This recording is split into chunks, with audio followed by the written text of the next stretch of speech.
Good afternoon S किचेनर बंधुरा S किचेने सबाइके स्वागत। आज आमी बानाबो एकटी अपूर्व स्वादेर रेसिपि माछेर डिमेर कारी। ताहले चलुन देखे नेওয়া যাক।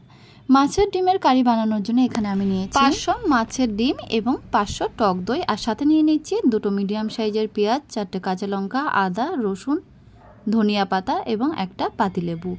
प्रथमे एक ससपैनर मध्य बेश किछुटा जल दिए तार मध्य 1 चामच मतो लवण दिए देबो और हाफ चामच मतो हलुद दिए डिमगुलो दिए सिद्ध करे नेब।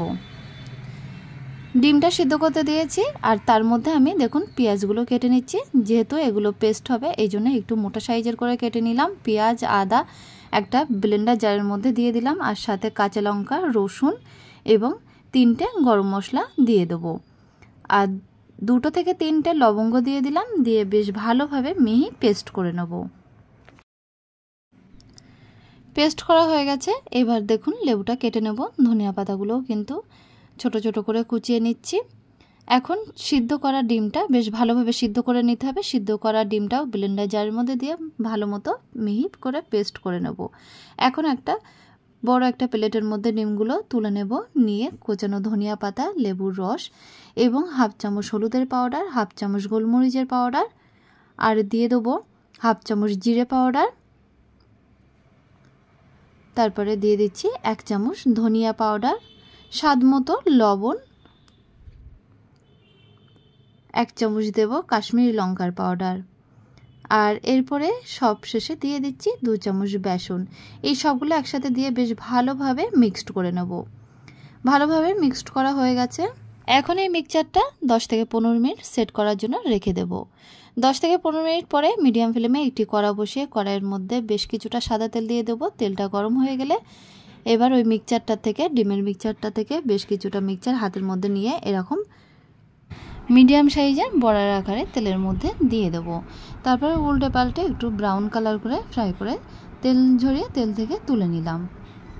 বাদবাকি যে মিক্সচারগুলো ছিল সেগুলো একইভাবে আমি তেলে দিয়ে এরকমভাবে বড়ার আকারে ব্রাউন কালার করে তুলে নেব। মাছের ডিমের বড়াগুলো সমস্তটাই ফ্রাই করা হয়ে গেছে। এখন এগুলো আমি কারি বানিয়ে নিচ্ছি। তেলের থেকে বেশ কিছুটা তেল তুলে নিয়ে 3 থেকে 4 চামচ মতো তেল রেখে তার মধ্যে দিয়ে দেবো ছোট 1 চামচ গোটা জিরে, 3টে তেজপাতা, 4টে শুকনো লঙ্কা দিয়ে যে মশলাটা আমি করে রেখেছিলাম পেঁয়াজ, রসুন এবং কাঁচা লঙ্কা, লবঙ্গর যে মশলাটা আমি পেস্ট করে রেখেছিলাম সেটা তেলের মধ্যে দিয়ে বেশ ভালোভাবে ফ্রাই করে নেব।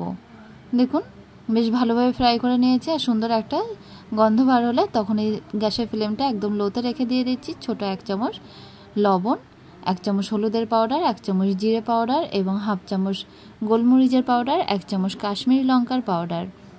মশলাটা একটু কষিয়ে নেব তেলের সাথে নিয়ে তারপরে দিয়ে দিচ্ছি 500 ফ্যাটানো টক দই। টক দইটা দিয়ে একটু মিক্সড করে নেব। নিয়ে তারপরে 1 বাটি মতো জল দিয়ে দেবো।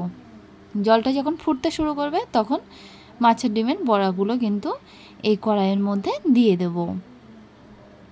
দিয়ে গ্যাসের ফ্লেমটা মিডিয়ামে রেখে 10 থেকে 15 মিনিট ফুটিয়ে নেব। আর এই সময় টকের ব্যালেন্সটা বজায় রাখার জন্য দিয়ে দিচ্ছি ছোট 1 চামচ চিনি এবং হাফ চামচ শাহি গরম মশলার পাউডার। 10 থেকে 15 মিনিট ফুটিয়ে নেওয়ার পরে এই সময় টেস্ট করে লবণটা দিয়ে দেবো। যেহেতু লবণ একটু কম হয়েছে তাই জন্য স্বাদ মতো লবণ দিয়ে দিচ্ছি। দিয়ে আরও 5 মিনিট কিন্তু ফুটিয়ে নেব। 5 মিনিট পরে আমি বড় 1 চামচ ঘি দিয়ে দেবো। তাহলেই তৈরি হয়ে যাবে মাছের ডিমের কারি।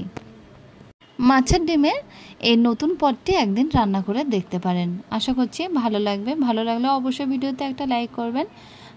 গরম ভাত কিংবা রুটি, পরোটা যে কোনো কিছুর সাথে এই মাছের ডিমের কারি খেতে কিন্তু অসাধারণ। তাহলে বন্ধুরা রেসিপিটা একদিন ট্রাই করতে পারেন। আশা করছি ভালো লাগবে আর ভালো লাগলে কমেন্ট করে জানাবেন।